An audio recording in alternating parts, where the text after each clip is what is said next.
Very good morning, dear students. We were doing chapter number 8 of civics, that is confronting marginalization. So, children, we are just ending up the chapter. We are going to discuss the scheduled caste and the scheduled tribe prevention of atrocities act 1989, which we discussed in the story, that how Rathnam, he goes to the police station, he files the case. Now what is this act? We will just go through now. Rathnam has taken the support of law, and he has filed the complaint above against this act, against the people who dominated him, who uh, use the violent ways. Fine. Those were the people of powerful caste in his village. Now, this act was framed in 1989.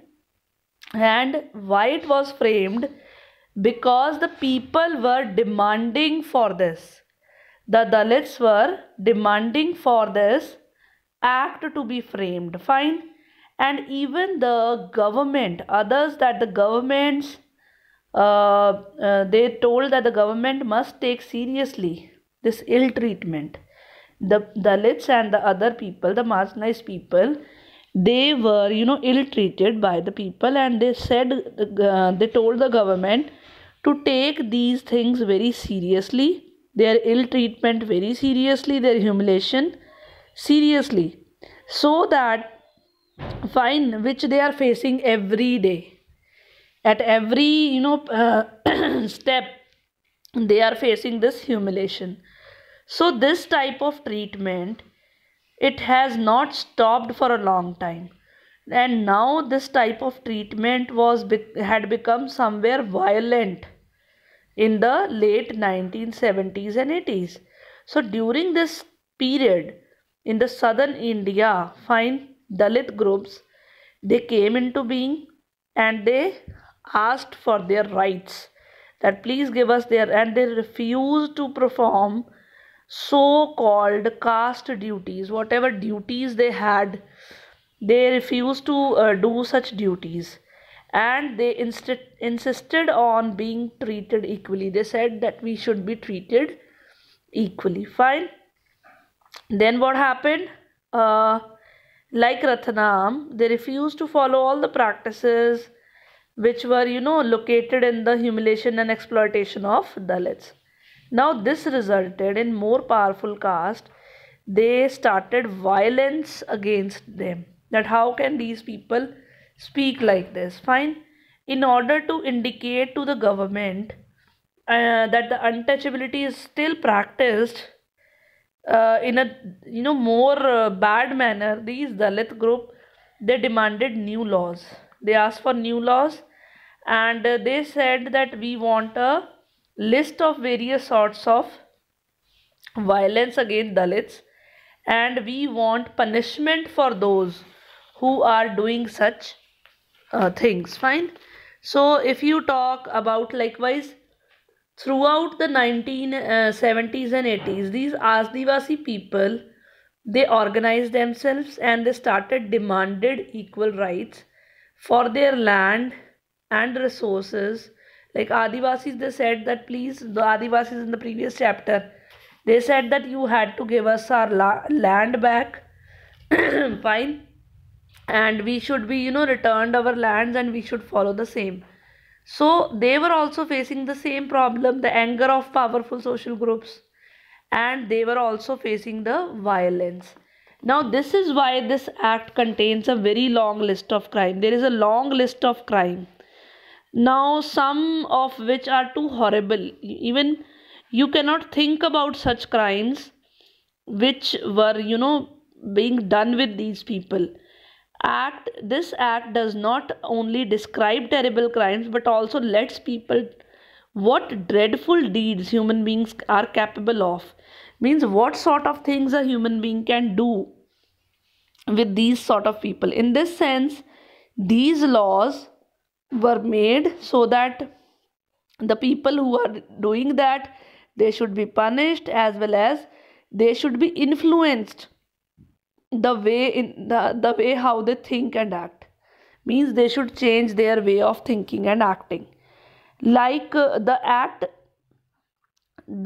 has distinguishes several levels of crime. Means it has distinguished many crimes. Like firstly, list is modes of humiliation. Now humiliation, whether it's physical, whether it's moral, fine, it punishment will be given to those force a member of scheduled caste and scheduled tribe to drink, eat any inedible or obnoxious substance. Means what was done, how they were humiliated, these people were forced to drink or eat anything which was, you can say, not good for drinking or eating, or you can say that those things were toxic, not good for their health. They were forced to drink and eat, that sort of things. Fine. What was it? See, sometimes children, you will be surprised to know that these people were forced to drink toilet, even they were forced to drink toilet, which is not good for their health, but they were forced to do that. The next is forcibly remove clothes from a person of a member of a scheduled caste, scheduled tribe, and parades him. Now, what was done to them? They were forced to remove their clothes and naked, in a naked manner, they had to parade. Means they had to go through the whole village. Their faces were painted black. Means this sort of things, this sort of humiliation they were facing. They had to face a lot of crowd and they were forced to not to wear clothes. Now the next thing is the action that disposes Dalits and Adivasis for their meager resources, and which forced them into performing slave labor. Now there were slave labors also. That is also now act sets that they are going to punish those who will be making them their slaves. Wrongfully occupies and cultivates anyone's land.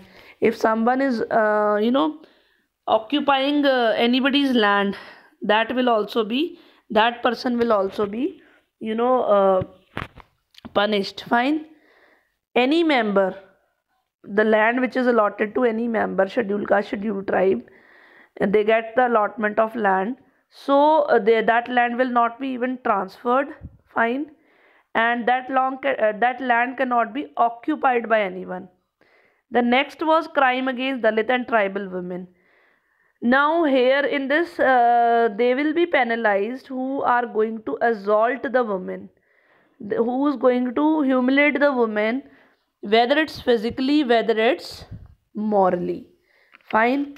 So you can see that lot of crime is there. Like people, they were, these women, they were facing the rapes, and also that was also stopped. Fine. Now what was manual scavenging, children?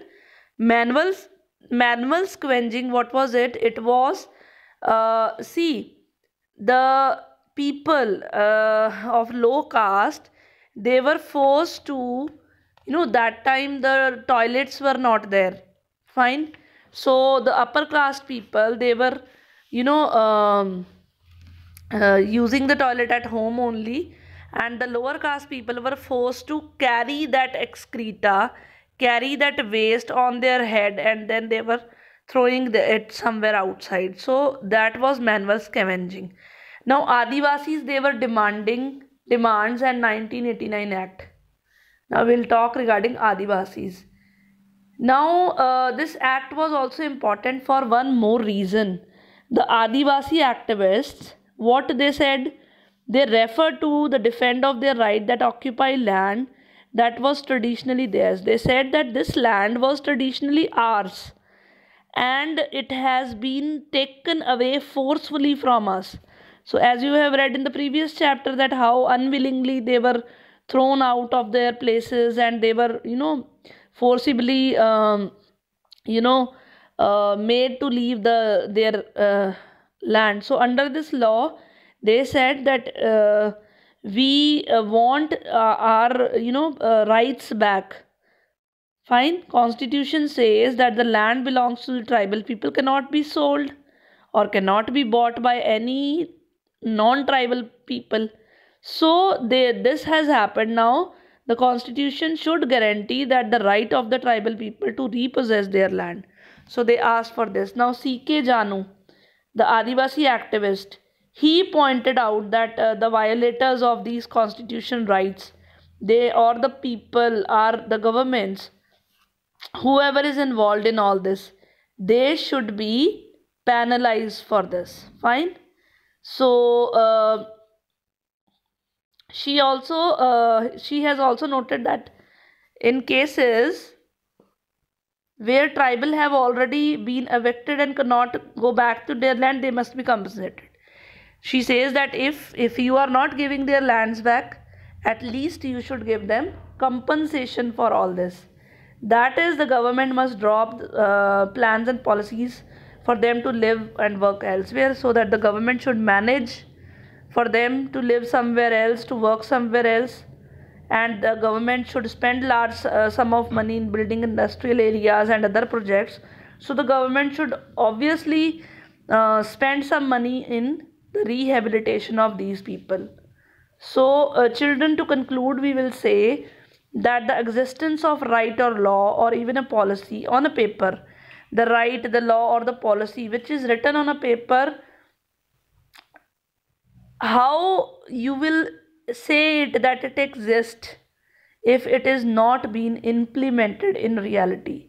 So people, they had to work constantly, they have to make efforts to translate these written guidelines into actions. Means they had to uh, uh, you know uh, practically use these sort of rights. Fine.